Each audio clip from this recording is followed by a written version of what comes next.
ಜಂಗಮ ಕೇವಲ ಮಾತನಾಡುವನಲ್ಲ.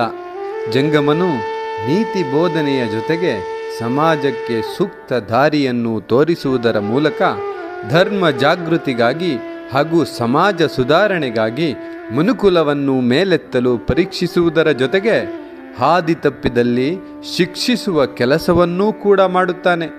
ಜಂಗಮ ಉಳಿದರೆ ಧರ್ಮ ಉಳಿಯುವುದು. ಜಂಗಮನೇ ಧರ್ಮದ ಬೀಜ. ಆಧ್ಯಾತ್ಮದ ಜೊತೆ ಸಾಮಾಜಿಕ ಜವಾಬ್ದಾರಿಗಳನ್ನು ಸಮರ್ಥವಾಗಿ ನಿಭಾಯಿಸುವುದರ ಜೊತೆಗೆ ಸಮಾಜಕ್ಕೆ ಮಾರ್ಗದರ್ಶನದ ಬೆಳಕು ನೀಡುತ್ತಾ ಜಗತ್ತಿನ ಕಲ್ಯಾಣಕ್ಕಾಗಿ ಜೀವನ ನಡೆಸುವವನೇ ಜಂಗಮ. ಸಮಾಜದಲ್ಲಿ ಜಂಗಮ ಕಡಿಮೆಯಾದಂತೆಲ್ಲ ಸಮಾಜದ ಸಮತೋಲನ ತಪ್ಪಿ ಅರಾಜಕತೆ, ಭೇದಭಾವ, ಸ್ವಾರ್ಥ ಹೀಗೆ ಹಲವು ಸಾಮಾಜಿಕ ರೋಗಗಳಿಂದ ನರಳಲು ಪ್ರಾರಂಭಿಸುತ್ತದೆ. ನಾವಿರುವ ಈಗಿನ ಸಮಾಜ